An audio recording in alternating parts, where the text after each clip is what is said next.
Hello, I'm Clayton Burch, State Superintendent of Schools. Once a month for several months, we've been really taking a look at our leaders in each and every county.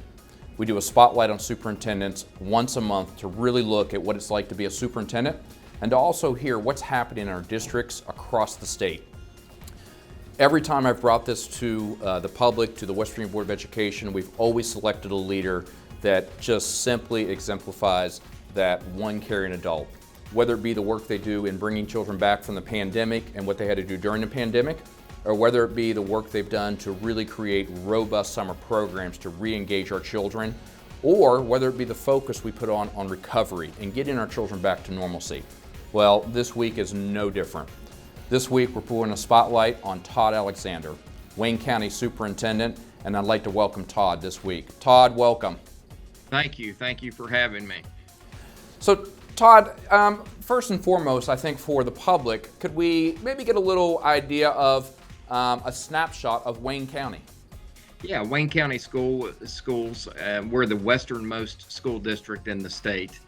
We have approximately 6,500 students across 18 different school sites. We have 3 high schools in the district. We have a single A school, Tulsa High School, a double A school, Wayne High School, and a triple A school, Spring Valley High School. Well, you know, I really want to get into the summer soul, but I think as we've asked each and every superintendent that we interview, I do want to just spend a little bit of time on this past year and what it was like in your shoes in Wayne County to have to navigate the pandemic.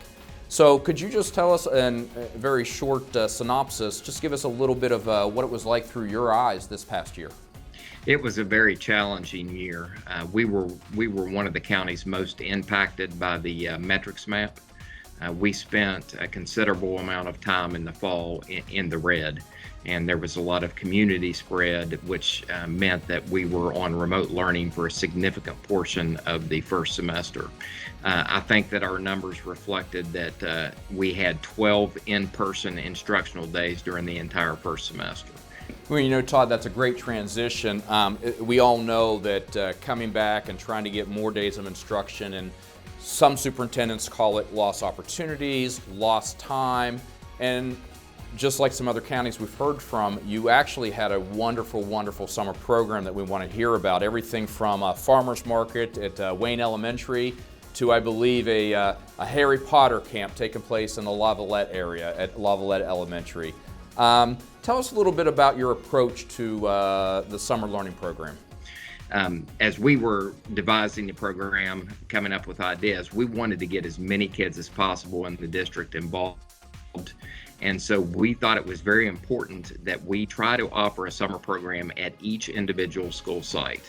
We just thought it was much more probable that a student would attend a summer program if it was at their particular school that they're used to with the teachers that they know.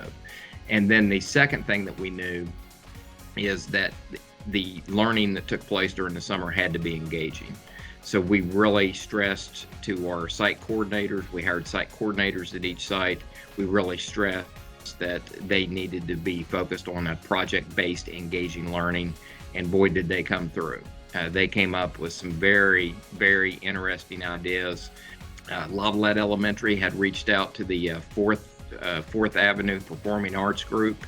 They came down and did a Harry Potter themed week where students and I fortunately had the opportunity to stop by when it was going on, and students were engaged in math and English learning, but it all had a Harry Potter theme. The Fourth Avenue group was all in costumes, and the kids were just so engaged and having a tremendous time. I had several of the teachers that told me the kids were responding to the summer program by saying, "Can't we just continue this when we come back in August?" So they were having a good time, and we were certainly very happy to be able to offer those additional instructional days this summer. You know, it's just very interesting that to listen to how much we need those children in person, but while still making sure there's options for families. And I think that's been really important that families feel they do have those options.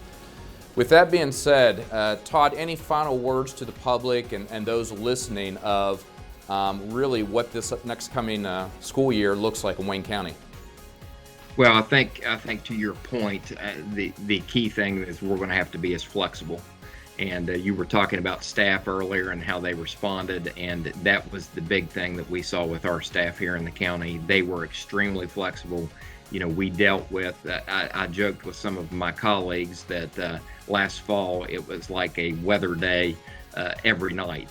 You were waiting, you were looking at the map to see how things were changing.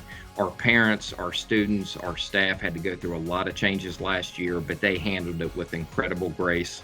And we were able to have as effective of a year as I think we possibly could. As we move into this year, we want to, again, try to stabilize everything, try to have as much consistency as possible. But at the same time, we do have to realize that this pandemic is still going on, and we're still going to have to remain flexible as we move throughout the year. So we're going to be prepared as a district. We're going to be prepared just in case there's an outbreak somewhere and we have to go to remote learning. We're going to have everything prepared to make sure that we can transition in and out, because again, every moment counts. Well, Todd, I will tell you on behalf of the State Board of Education, the Department of Education, we can't thank you enough for your leadership, and I definitely want to extend a special thank you to your school leaders, your teachers, your service personnel, and really the family and communities of Wayne County for what you've been able to do this past year to support each and every one of our children. Thank you very much for joining us, Todd. Thank you, and thank you for your support.